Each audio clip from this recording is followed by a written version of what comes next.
good afternoon, good evening, I suppose I should probably say. How are you? Thank you so much for joining me this evening, or afternoon, or morning. Anyhow, just I'm very grateful that you're here. We're going to have a busy hour, so I hope you're ready to work hard. Let's get going. So today, as you can probably tell from the title, we are going to be looking at some speaking. Yes. We are going to be looking at a very particular area of speaking as well. One that sometimes gets forgotten about. Pronunciation. Yes, and I'll speak a little bit more later in the hour about why it's often kind of neglected, why it doesn't get thought about so much, because it's very important that it doesn't get forgotten or neglected, and it does very much need to be discussed. Hello, sir. Hi, Akash. Nice to have you here with me on this twilight, I suppose I would say. It's 5 o'clock in the UK, so yes, it's a strange kind of light, strange time of day. So what we're going to do is we're going to be focusing on what examiners are expecting. If you've been with me in these sessions before, you know that this is my whole ethos, basically, is getting you to think like an examiner. Hi, Wella, nice to have you with me as well. So my whole approach to the IELTS is to basically to get you in the mindset of an examiner. They are your audience, okay? So I know I've said this before, so forgive me if I'm repeating myself, but it is important. The reading and the listening, they are completely objective. A machine marks those for you, basically. And you don't have to do much to impress a machine. Hello, Mumu. Nice to have you here with me this afternoon. So it doesn't really matter. You're not thinking about your audience in the reading and the listening. Okay. But where it gets interesting is with the writing and with the speaking. You need to impress the examiner. You need to have a positive impact on them. And pronunciation is incredibly important. Okay. So I'm going to move in and out of this being full screen and not, because I want to obviously I want to have contact with you and I want to be engaging with you, but equally I do want you to be able to see everything as well. So we'll just have to get used to going big and then small and then big and then small, okay, which will be lovely for you. So let's have a look see here. I'm just going to start beginning. So it's going to go back to the start here, but I'm going to make it big. 1 second. Okay. All right.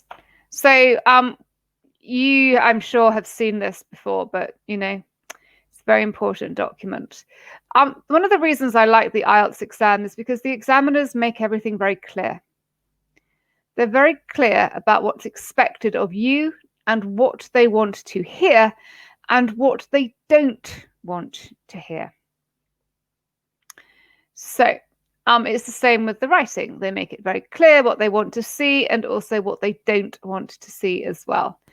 You can see this is all very organized. I quite purposefully go from level 5 to level 9 because we're not going to worry about level 0 to 4. And you can see it's split very neatly, isn't it? 25% for each of these sections. So pronunciation is 25% of your mark. I know that I always do this, but there is a reason for it. You know, people think, oh, I've got to use amazing grammar in my speaking. Yes, you have. I've got to use incredible vocabulary for my lexical resource mark. Of course you have.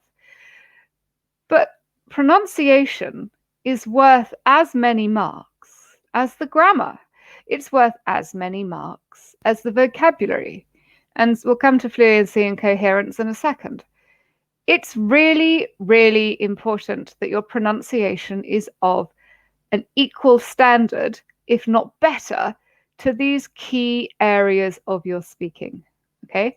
Now, I'm not saying this because I'm saying that you should neglect or shouldn't pay attention to grammatical range and accuracy and lexical resource and fluency. That's not the case at all. It's not a case of paying less attention to these areas, but I'm giving you very good advice to pay more attention to pronunciation. You can see, and we'll go through very carefully in this hour, it's really, really important. You know, it's an important thing. Now, this is a very good point, Weiler. Very good point indeed. This is like we are coordinating together. Right. There is a big difference, okay, between pronunciation and accent. Now, if we were having this conversation 20 or 30 years ago, I would say to you, my aim is to get you all sounding like me. Okay. I have a very strong British accent. That's because I'm from the south of England and I live on the south coast. Basically, the Queen and I kind of sound the same. Now, accent is not the same as pronunciation. You are always going to have an accent, and that is right. You know, you are very proud of where you are from and who you are and what you sound like. Okay, so it's not appropriate and it's not necessary and it's not something that the examiners listen for. You are always going to have, if you're from France, French accent.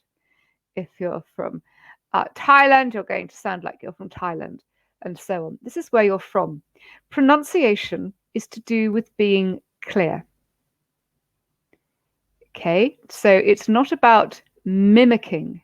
It's not like pretending that you are me, somebody living in the south of England, or somebody who is living in Chicago or Sydney. That's not what examiners are looking for or listening for. Okay, there's a massive difference between having an accent and having good pronunciation. So don't worry. It's a very usual question and one that I was just about to bring up myself. Okay, so I will just go through these quickly. These are just because lots of different people with lots of different or varying levels of experience of the IELTS exam access these sessions, which is brilliant. Some of you will know very well what is expected in the IELTS exam, and some of you will not. So I'm just going to very quickly now go through the 3 parts of the speaking. Well, the first part I've kind of helped you with a little bit myself because there are 3 parts to the speaking. The first is an introduction and interview. So these are very basic questions. You know my rule by now. The more simple, the more straightforward the question, the more complex the answer should be. You are examined from the moment you open your mouth. So when they ask you what's your name, yeah, that is when you get noticed. This is when they start listening. So just be mindful of the fact that just because they're asking you what appears to be an easy question doesn't mean that you should give a very simple and straightforward answer. It doesn't look good. You've got to really start putting the effort in right from the off. Okay, so part 1, a bit like a job interview, questions about you, where you're from, studying, working, where do you live, etc. Part 2 is where it gets a little bit more complex. This is where you talk on your own for 2 minutes. You have a minute to prepare. Hello there. And you talk about something with the assistance of prompts. So this means that you have some guidance. You must respond to each of these prompts, not with an equal amount of time or an equal amount of speaking, but you need to fulfill the task by talking about each of the parts on the prompt card. So you prepare for 1 minute and then you talk on your own for 1 or 2 minutes. I know, very scary. No, it's fine, absolutely fine, Part 3 is what's called a two-way discussion, which is kind of the most similar to a kind of normal life situation you will be in the exam. It's you and the examiner will be interacting with each other. In part 1, the questions are very much directed towards you, your opinion, your life. Part 3 is a lot more general. You're expected to talk about your own opinion, but you're expected to talk about the opinions of others, things that are happening in the world. It's a much broader platform for you to get your best language in before the end of the exam. It's more speculation. There aren't really direct answers in part 3. It's more discussion with the examiner. Great stuff. So here we go. These are the 3 parts of the exam. Now, pronunciation features. So let's have a look back. I'm sorry, I'm going to be very annoying and go back to slide 2. We will all cope. It's just because I want you to be really clear what you need to do. Okay, we're going big, guys. We're going big. Going back to the start very quickly, but then we'll... Okay. All right. So let's have a look from band 7. Actually, let's go from band 6, because it's band 7 basically incorporates that. So band 6 uses a range of pronunciation features with mixed control. Shows some effective use of features, but this is not sustained. Can generally be understood throughout, though mispronunciation of individual words or sounds reduces clarity at times. So this is kind of okay. But obviously there is a lot of room or scope for considerable improvement. Now, if we jump up to level 8, uses a wide range of pronunciation features. Sustains flexible use of features with only occasional lapses. It's easy to understand throughout. L1 accent, that's your own accent, has minimal effect on intelligibility. So it means that your accent is not influencing how you sound. Now, band 9, let's go big, uses a full range, here we go, of pronunciation features with precision and subtlety. Sustains flexible use of features throughout, is effortless to understand. Well, that all sounds very exciting, doesn't it? Yes. So, hi there, Ajora. So great. So you'll notice that these 2 words, pronunciation features, the examiners seem quite keen to talk about them, don't they? Well, what are they? Well, I'm going to tell you. They're these. Individual sounds, word stress, sentence stress, weak sounds, connective speech, and intonation. Okay, so these are the 6 features that you are going to be assessed on when your pronunciation is graded. So you can see here, I mean, accents doesn't really feature, I mean, it features a little bit, but there's a lot more that they're looking at than just how much you sound like an L1 or a native English speaker. There's a lot going on here. There are lots of things that you have to show that you can do and that you can do well. Pronunciation is quite hard to teach, to be honest with you. I personally, I don't find it that hard, but often it's something that teachers don't teach that much. They kind of say to students, sort out your pronunciation. And the students say, great, how? Then, you know, listen to the radio. So, which is in the students like, I've been listening to the radio for 10 years. So yeah, I think, and we'll come to it, we're going to look at ways of actually improving your pronunciation. But these, I think it's very useful for you to have it broken down as to what they're actually listening for, because you can see there's a lot that they need to make sure that you're doing to give you a good mark. So we're going to go through each of these. And we're going to look at ways of focusing on them and obviously improving them as well. Okay, so let's have a first look at individual sounds. Don't worry, I'm not bringing hello, Najmal, how are you? You all right? Good to have you back. Nice to see you. Have you seen this before? What's that? Okay. This, okay, is a phonemic chart. Now, I don't need to tell you that English spelling is interesting.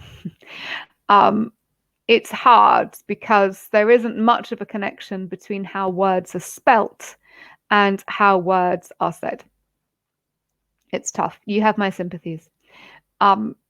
This chart will really, really help you when you are working independently to work out how words should sound. It's kind of like a code. This is every sound in English. So at the top, we have vowels. A, E, I, O, U. But as you know, there are different ways of pronouncing each of these vowels, and it's not as straightforward as just having 5 different sounds to match the 5 different letters. Oh no. These at the bottom in this block here, these are the sounds that are the consonants. Okay, so this is really, really helpful. This is a British Council phonemic chart. There are lots of different versions of it. The symbols are all the same. Now, there has been a kind of a shift, because now, because we use our phones, apps, dictionary apps, Google Translate, we use the internet so much and apps so much when we're wanting to find out what words mean, and also when we want to find out how words should sound. And I am going to mention some websites that are good later in this session. I don't think, though, that that these are a substitute for actually really learning and understanding the phonemic chart. Now, the reason I say that is because I think by really being able to work out and identify every individual sound in English, it really makes a big difference when you are trying to work out exactly how a word should sound. I think the more knowledge you have about how a word and sounds are broken down and identified and should be used by you, I do really think that there's a lot of value in actually learning this. So you can access a phonemic chart and you can find out what the symbols mean. They are quite straightforward. And you can just press them and they will produce the sound that you should be producing as well. They're really user-friendly. They're very good. But I do think it is worth doing it, because when you're using a dictionary, when you're using an English to English dictionary on your phone, some of you are probably like me. You are better at remembering things with your eyes than with your ears. So if you find out, and we'll look at some websites in a moment, you know, if you find out what the pronunciation of the word is written like, and then you had the added impact of finding out what it should sound like as well, this is basically like double the information to help you. It's really good. Do take a look. So this is just kind of what I've just said here. I'm just going to draw your attention. Yes, I will. I will in 1 second. You're going to get a lot of me making some strange sounds. in this session. And I'm going to get you making some strange sounds as well. The chart is very useful for identifying difficult sounds. Now, when I say difficult sounds, it really depends on your first language as well. I have a lot of experience teaching classes where students are from a mixture of countries, and different people from different countries and places have difficulties with different sounds. But this chart is very useful for identifying difficult sounds that you have a problem with. Honestly, everyone, it's not even a matter of fluency, actually. Everyone has a particular sound that they are not so great at using. Now, Sultan, I will give some examples, but this basically here is just to show you what you can do to help yourself, because a lot of pronunciation, it's self-study. We will get to the techniques a little bit later. But yes, so if we start at the top here, I'm not going to go through all of the sounds, although I can. This one here, for example, is E, like tree. This is I, like fish. And just to give you the example here, can you see we have these two dots, which are called a colon? Any sound with two dots after it means that the sound is what we call long. Okay, so for example, E, this is oo, like boot. This is or, like horse. I know, Manish, I know it is time, but you remember you can catch up with this. This is all being recorded, so please access at another time for you can watch when you're not so tired. I know it's midnight in Bangladesh. It looks like it's midnight here, but it's only 5:30. We've got which is car as well, and this one here, like bird. So yeah, but go through it at your own time. It's your own speed. Okay, so but we will do some pronunciation work together today. Absolutely. Okay, so Cambridge dictionaries. Yeah, 1 second. Okay, let me bring it up on the big screen. 1 sec. Okay.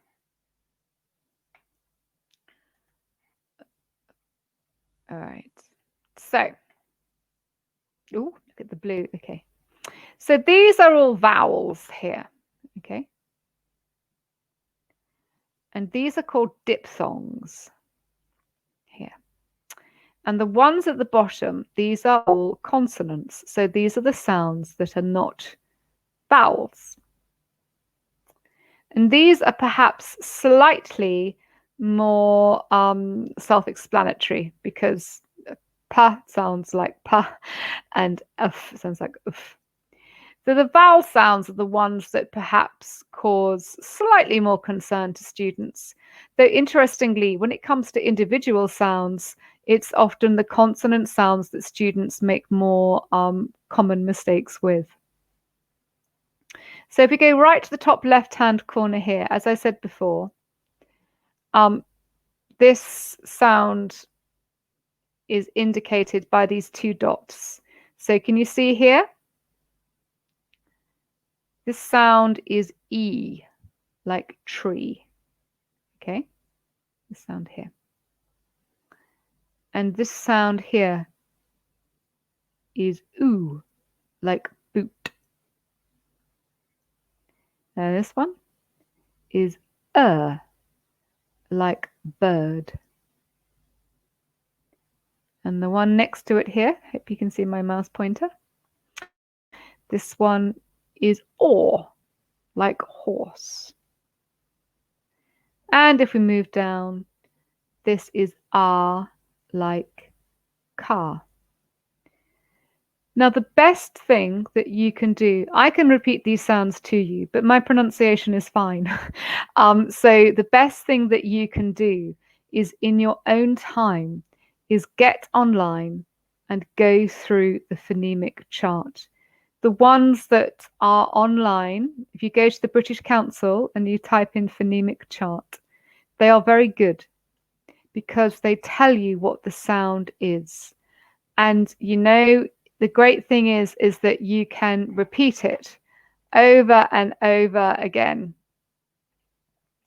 as many times as you need to, and repeat it back as well. Okay, so repeat it back. Okay, all right. Now there are lots of good dictionaries online. Cambridge dictionaries are very good, actually. That's what I have in my house, and it's really good because what they do is they spell the word for you using the phonemic symbols. It's great.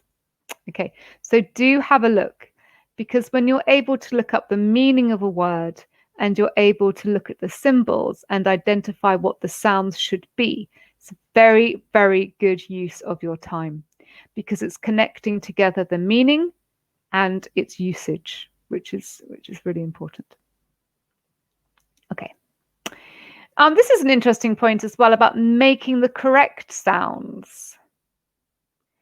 So students often think that it's to do with your brain. It's to do with understanding and thinking about it. I mean, obviously it's to do with your brain, because that's what's actually getting you to organize your body to pronounce it correctly, hopefully. But actually, it's quite a lot to do with your body. It's to do with the physical elements of your throat, your lips, and your mouth. And there is a lot that needs to be done to do with your mouth, the jaw, the bone structure of your face, your tongue, and your mouth as well. And a really, really good place to look. These are two really good websites here. This is How Say. This is a very good website which allows you to put any English word in, and it will automatically let you listen to how somebody like me will say it. And this is very, very good as well. This is called Sound of Speech. And this is an interactive set of videos. It's very good. It's very comprehensive. And it shows you where your tongue and your jaw and your lips should actually be when you're making these sounds. Use a mirror as well. So when you're using this website, use a mirror, because it really helps you to see if you are making the sounds in the same way as the guidance on the website. So get a mirror and watch what your mouth is doing. Okay, so this is what you can do to self-study.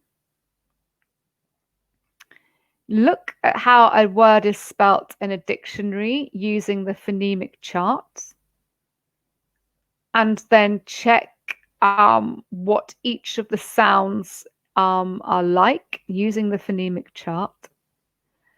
Listen to how the word sounds by using the website we've just looked at, and use sounds of speech to find out how to make each sound. Now, obviously, you know loads of different vocabulary. You guys are amazing. You don't need to do this with every word, but I really strongly recommend you doing this with two types of word. The first is words that you haven't seen before. The IELTS reading is an amazing way of educating yourself. Okay, so if you're practicing reading texts and there's information that you haven't seen before, there's a new word, brilliant, marvelous. Don't think of it as a bad thing. Think of it as an opportunity to expand your spoken and written vocabulary. So if there's a word that you haven't seen before and you think it is going to be of use to you, then go through these steps here. Think about its phonemic spelling. Find out what each of the sounds. Yes, Monish, that's going to be later. Don't you worry. We're getting to that. I think that's the 6th point. So we will get to it. Don't you worry. And find out using sounds of speech how to make each sound. Okay. stress. I hope you're not stressed today. This is a different kind of, this is a positive stress, guys, so don't worry. This is really important. It's so important. I'm going to drink some water. There we go. See, my pronunciation's going now as well. So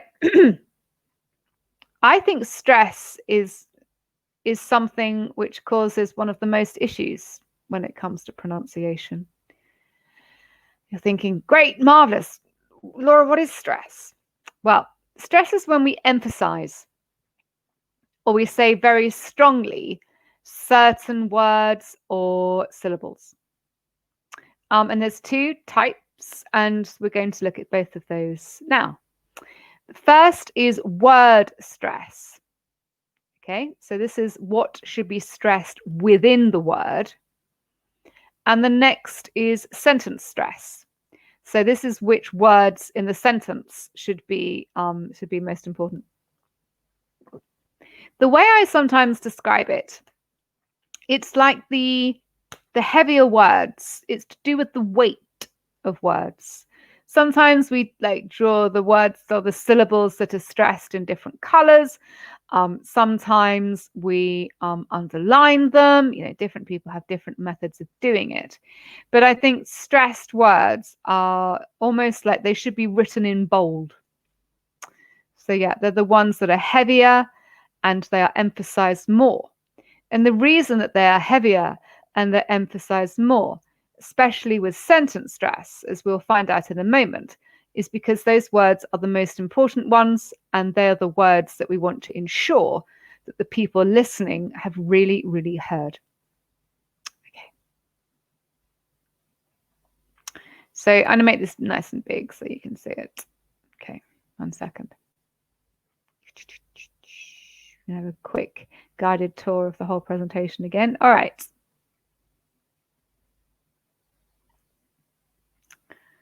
So yeah, I mean, every word is made up of syllables. This is true. And normally one or more of these are said more strongly than the others. And if we don't do this correctly, it's very difficult for somebody to understand what's being said. And this can lose you marks on the IELTS test. We don't want that, do we? So let's think about these 3 words here. I'm not going to say them, but I will do in a moment. Just read them out loud or read them quietly in your head. And think about here. How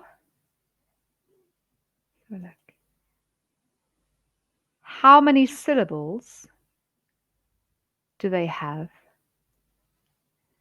And which syllables do you stress? So I'll be quiet. Just think about these 3 here. How many syllables do they have?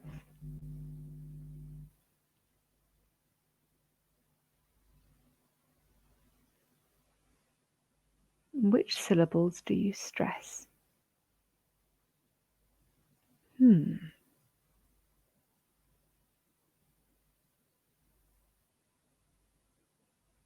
Okay. So here, you can just see by looking at it, it changes. Photograph. First syllable. Photographer. Second syllable. Photographic. Third syllable. Ah, English. It's tricky, isn't it? So here are a couple of tips to try and help you. Now, in most two-syllable nouns and adjectives, which syllable takes on the stress? The first or the second? I'll repeat. In most two-syllable nouns and adjectives, the which syllable takes on the stress? The first or the second? Let me read these to you and think, which one? First or second? Samples. Carton. Colourful. Rainy. Okay. I'm sure you got the right answer. It's the first, isn't it? Samples. Carton. Colourful. Rainy. Now, please note the use of the word most. Language is not something with 100% rules, but yeah, for most of them, it is the first. Okay, let's move down to the second point here. In most two-syllable verbs and preposition, the stress is on the syllable. So in most two-syllable verbs and prepositions, the stress is on the syllable. I'll read them and try and work out if it's the first or the second, okay? Relax. Receive. Direct.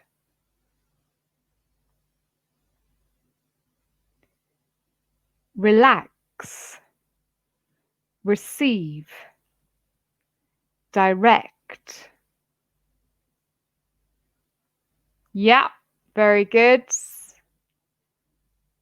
Relax, second. Receive, second. Direct, second. Again, please note the use of the word most. Language is not an exact science. Okay? Good. Now, let's move on. I'm just going to come back to you for 1 second to see if there's anything in the chat box anyone stuck with. Are we all right? No, we're good. Right, let's go back to here. Fantastic.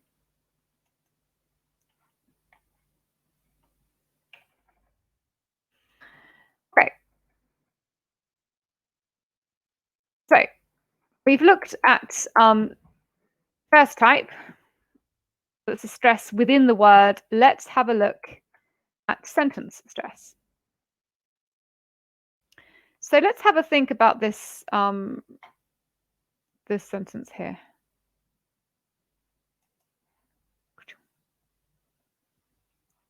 I will read it in 1 moment. Just read it out loud or in your head, or I don't know. Just read it to yourself.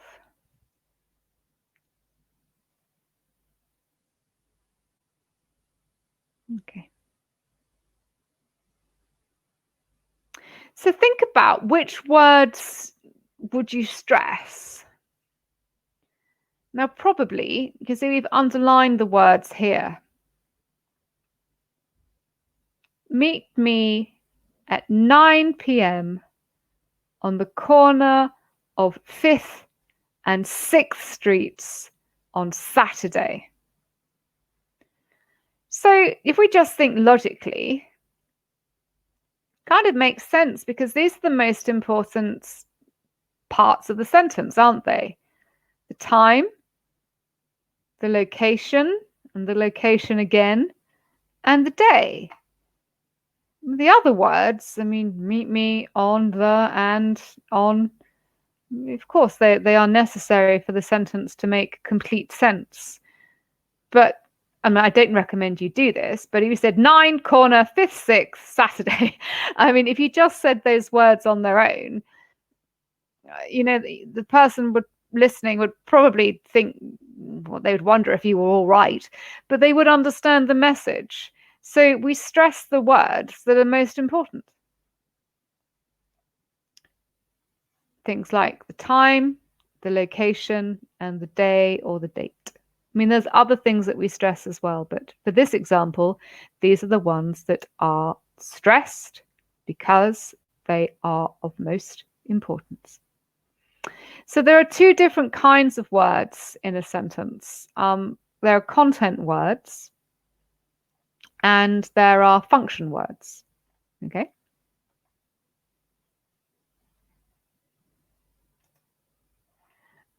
Content words are the ones that carry the meaning.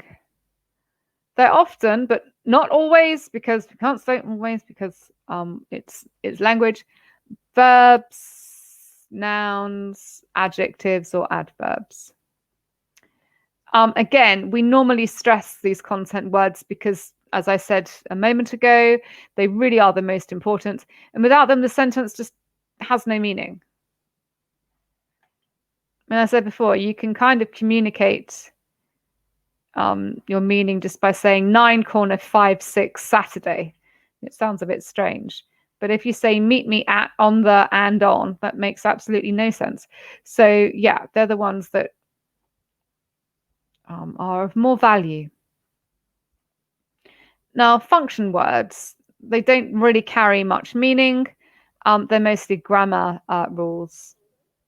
Please, I mean, prepositions are really important. Articles are very important for your accuracy, and without them, language doesn't work.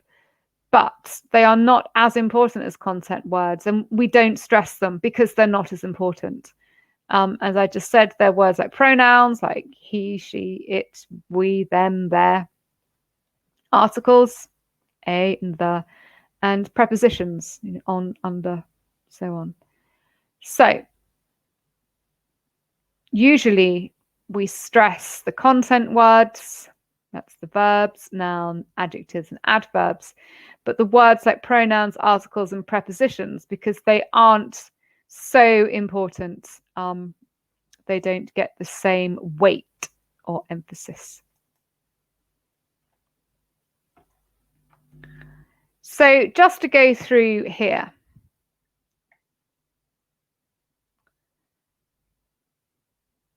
I will leave you this because you can look back at this recording, okay?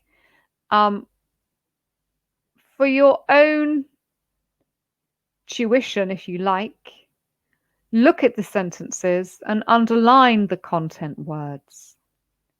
I'll do the first one for you.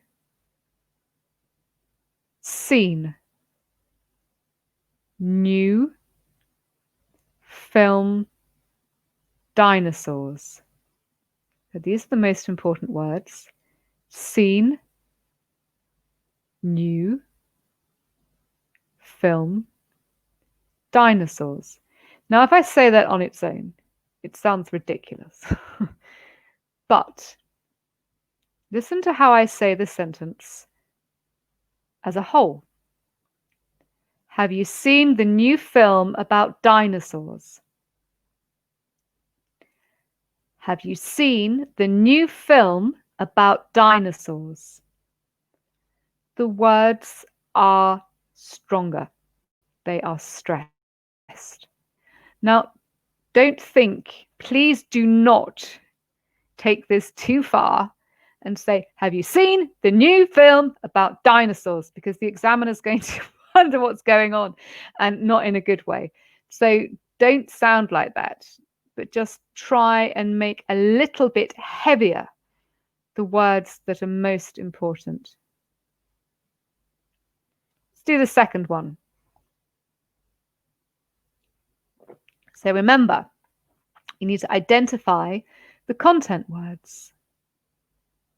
What say you park. And I have emphasized the you. And yes, it is a pronoun. But here I think it is important because we're not saying, what did he say? We're asking about you specifically. So, what did he say to you in the park? So, again, look for the content words, stress them, but not so much that it sounds, that's going to sound crazy, but make sure that they are slightly more stressed than others. Okay. I'm just going to come back to the main screen, see if you've got any questions. 1 second. Or any comments or anything. Yeah. Good. Okay. We're all doing well. Okay. So, weak sounds, as in the opposite of strong. So we've looked at stress. We've looked at what we do have to give a lot of power to in a word and in a sentence. But we also need to be aware of the opposite. Words that and sounds that we don't stress. So we looked before at the function words, we don't stress them. But there are also sounds in words, like individual sounds in words as well, that we don't stress. And these are called weak sounds. These words are often function words, again, that are not important because, as we looked at before, they don't carry any meaning. And we use this symbol here. And this is pronounced, I'll spell it for you. It's called a schwa. This is this sound here. It kind of looks like an E, but upside down. And this sound basically means that you don't stress that syllable. And if it's a one-syllable word like the or a, then it's not a stressed part of the sentence. I will get in a moment to how you can practice this yourselves too, to try and get you used to listening to patterns for pronunciation. It really helps to make your English sound more smooth, which does improve your fluency. Now, I'm not going to go back to the start and show you the grades again, but you know by now that pronunciation is 25% and fluency and coherence is 25%. Unless your pronunciation is good, your fluency is not going to be good. So in a way, your pronunciation is worth more than 25% because you're not going to sound fluent. And it's also your vocabulary, we call your lexical resource. Well, that's dependent on you sounding clear when you're saying the words as well. Otherwise, you could be using amazing vocabulary, but the examiner can't understand you because you're pronouncing them in a very odd way. So it also helps to weak sounds. It helps your listening because it helps you to identify what the really important parts of the listening are. So basically, weak sounds are your friend. So I'm just going to go through these sentences again here. So think about when we were thinking about the content and the function words. Okay. Have you seen the new film about dinosaurs? So think what sounds are weak here. I'll get my pointer out 1 second. I like my laser pointer. It's very good. Makes me feel efficient. Okay, we're going big again. Here we go. Hold on. Bam. There we go.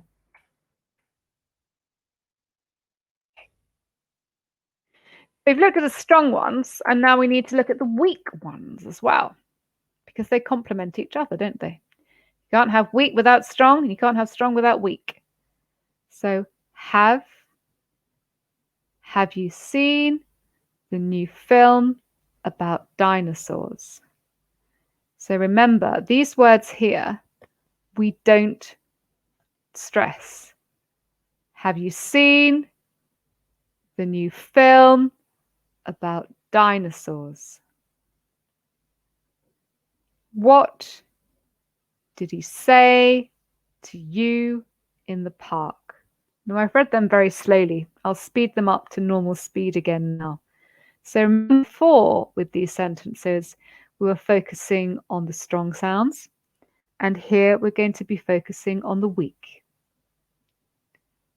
Have you seen the new film about dinosaurs? Have you seen the new film about dinosaurs? What did he say to you in the park? What did he say to you in the park? Okay, so remember, content words are stressed, function words are not. And if you want to help to revise, which I suggest you do, go right back to the start and make sure that you are totally aware of what content and function words are. Okay, doing well. Now, linking sounds. Somebody asked me about linking sounds. A lot of people ask me about linking sounds. When you listen to us native English speakers and you hear us talk, you think, why are they talking so fast? It's probably because the words are linked together. Now, just like you do in your first language and in English as well, when we speak, we don't normally say a word and then stop and then say the next word in a sentence because you sound like a robot. It's just, we don't do it. It's too much work for our mouths for first thing. So when native speakers talk, their words often do link together, and this makes them sound more fluent. In other words, so when native speakers talk, the last sound and the first sound of some words can change. Okay. The first one that we're going to look at is consonant to vowel linking. When one word ends with a consonant sound and the next word begins with a vowel sound, the two sounds join together. So let's look at this sentence here. It's a little bit of a problem. Probably thinking, what is she talking like that for? That's because that's how we speak. Okay, it's a little bit of a problem. So the last sound of its and the next sound of its ends in a consonant and is a vowel. So they link together. So it actually sounds like it's a. It's a little bit of a problem. And the same thing happens with bit of Now, I'm not going to say it's a little bit of a problem because it's just not how we speak. But the T and the O and the F and the A.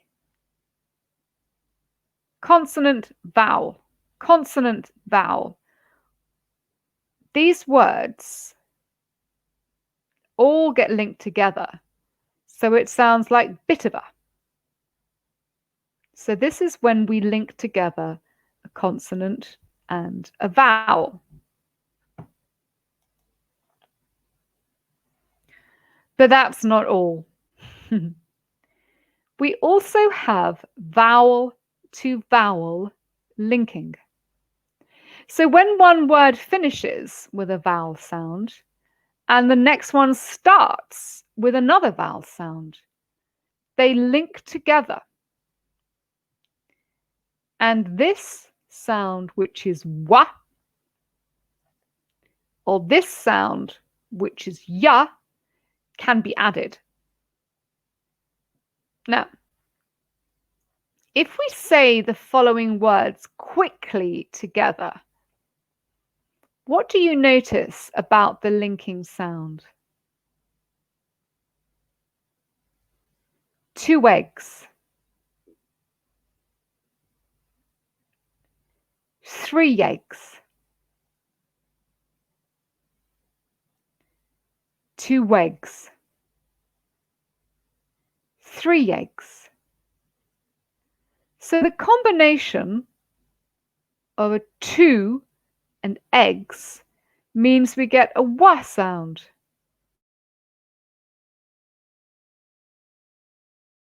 Two, and with an e followed by an 3 eggs, it sounds like a y. Let's listen again. 2 eggs,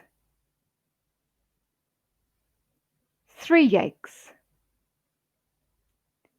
Sometimes we call this an intrusive sound because there's no W here and there's no Y here either. It's just that when we have the combination of the U and the and the E and the this wa and this ya, they just appear. We also have a situation with sounds doubling up. So when a word ends in a consonant sound and the next word begins with the same consonant sound, we don't use both sounds and instead they join together. So if we've got this one here, see a T and a T. It sounds like I'm a bit tired. It's as if the word becomes one. We have a lot to do. Again, it sounds like the 2 words are squashed together. Tell me what to say. Again, 2 T's sound like one. So the very last thing we're going to do is intonation. And this is when our words go up and they go down. And a change in intonation, it can affect the meaning of what people are saying, even if they're saying the same word. So for example, if you're late for class and your teacher says to you, "That's okay, please take a seat." It's quite clear that it's not okay because my intonation is falling. But listen if I say it with the intonation rising. "That's okay, please take a seat." Completely changes the meaning of the sentence. I sound kind of happy. Doesn't matter. If it's falling, I sound very unhappy. And if it's rising, I sound okay. So our intonation can fall. It can rise. It can stay flat. Or it can go down and up, or up and down.